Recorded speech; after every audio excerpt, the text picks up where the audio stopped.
Gênesis 41, versão King James atualizada. 2 anos se passaram. Certo dia o rei do Egito sonhou que estava em pé na beira do rio Nilo. De repente saíram do rio 7 vacas vistosas e gordas que começaram a pastar entre os juncos que vicejam à beira do rio.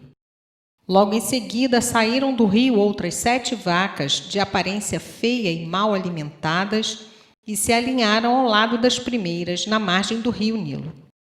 Então aconteceu que as vacas feias e magras engoliram as bonitas e gordas. Foi quando Faraó acordou assustado. Ele voltou a dormir e teve um segundo sonho. 7 espigas subiam de uma mesma haste, granadas e lindas de se ver. Mas eis que 7 espigas mirradas e queimadas pelo sol e vento orientais nasciam atrás delas. Então aconteceu que as espigas mirradas devoraram as 7 espigas graúdas e cheias. Então o faraó acordou preocupado, era um sonho. De manhã, com o espírito conturbado, o faraó mandou chamar todos os magos e todos os sábios do Egito e lhes contou os sonhos que tivera durante aquela noite passada, mas ninguém conseguiu dar ao faraó uma explicação convincente. Então, o chefe dos copeiros dirigiu a palavra ao faraó e lhe declarou: Devo confessar hoje as minhas faltas. Um dia o Senhor ficou com muita raiva de mim e do chefe dos padeiros e mandou nos prender na casa do capitão da guarda. Numa daquelas noites, cada um de nós teve um sonho e cada sonho tinha uma interpretação particular. Pois bem, havia ali conosco um jovem hebreu, um escravo do capitão da guarda. Contamos a ele nossos sonhos e ele nos revelou os seus significados, proporcionando a cada um de nós a interpretação exata do seu próprio sonho. E tudo aconteceu de acordo com o que ele nos dissera. Eu fui restaurado à minha posição de confiança e o padeiro foi empalado. Assim que ouviu isso, o faraó mandou chamar José, que foi trazido às pressas da prisão onde estava.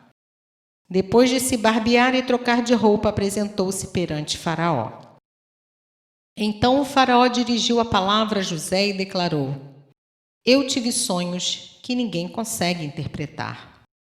Entretanto, ouvi dizer de ti que quando ouves qualquer sonho, podes decifrá-lo.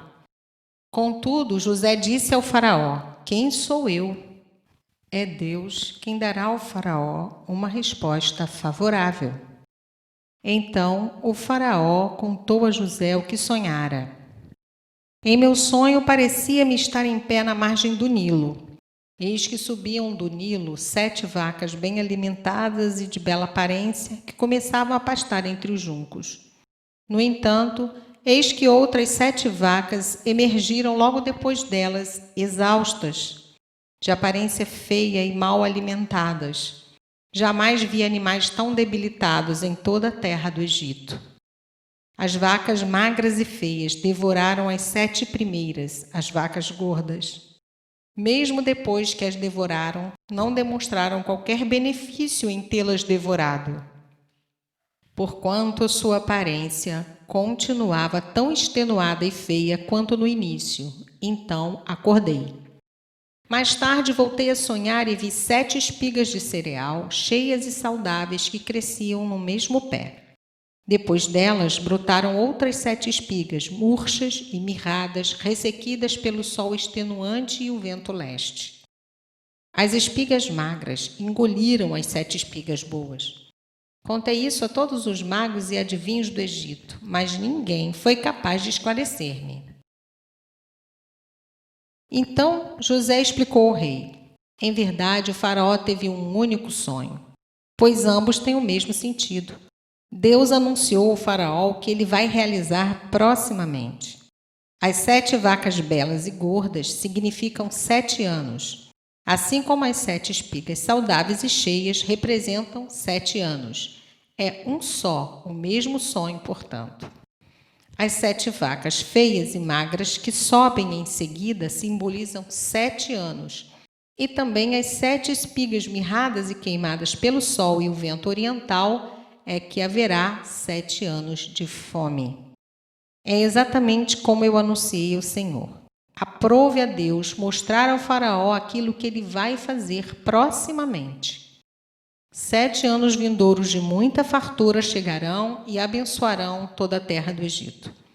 Entretanto, em seguida virão 7 anos de fome.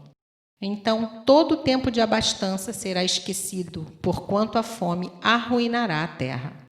A fome que se abaterá depois dos bons anos será tão severa que o tempo de abundância não será mais lembrado sobre a terra.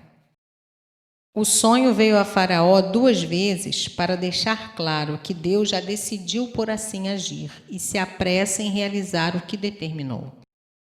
E concluiu José: agora, portanto, que o Faraó escolha um homem inteligente e sábio e o estabeleça sobre toda a terra do Egito. Que o Faraó haja e institua funcionários superiores na terra para recolher 1/5 da colheita do Egito durante os próximos 7 anos de fartura.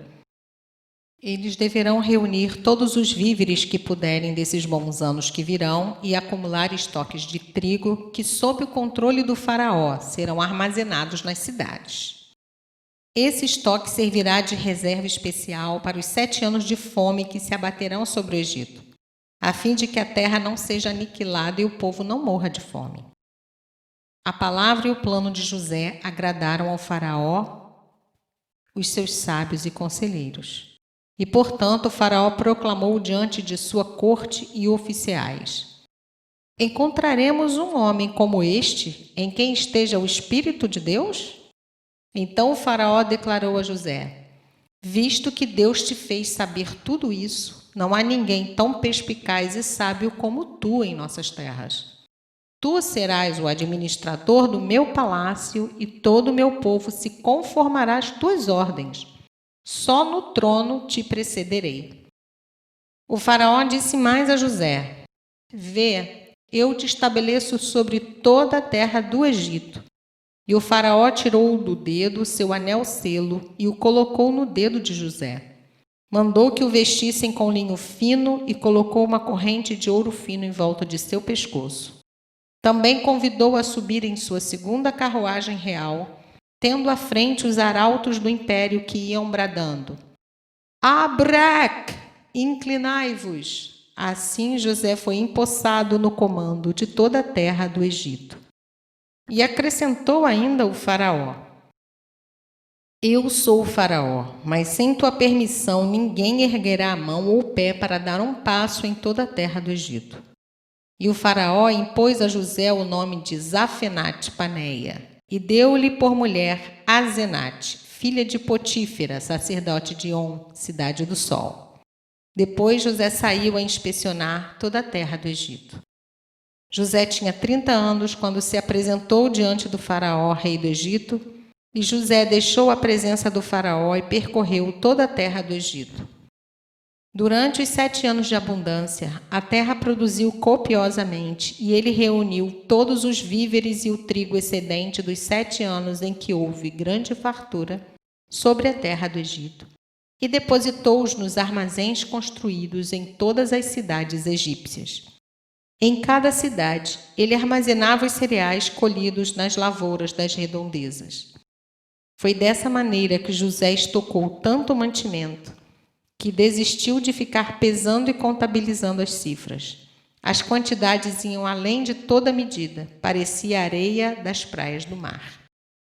Antes de começarem os anos de fome, Azenate, filha de Potífera, sacerdote de On, deu a José 2 filhos. Ao primeiro, José deu o nome de Manassés, esclarecendo: Deus me fez esquecer meus dias difíceis e toda a família de meu pai. Quanto ao segundo filho, ele o chamou de Efraim, justificando: Deus me fez próspero na terra dos meus sofrimentos. Então chegaram ao fim os 7 anos de abundância que houve na terra do Egito. E como José havia predito, começaram a vir os 7 anos de fome. Havia carestia e fome em todas as terras vizinhas, mas em todo o Egito havia o que comer. Contudo, quando os egípcios também começaram a passar fome, foram reclamar alimentos com o rei. Então lhes ordenou o Faraó: ide a José e fazei tudo quanto ele vos disser. Nesse momento, a fome já assolava todas as terras. Então José mandou que se abrissem todos os armazéns de trigo e começou a vender mantimentos aos egípcios. Agravou-se ainda mais a fome na terra do Egito. De todos os povos e regiões chegavam pessoas ao Egito para adquirir cereais de José, pois sobre o mundo inteiro abatera-se a mais severa falta de alimentos.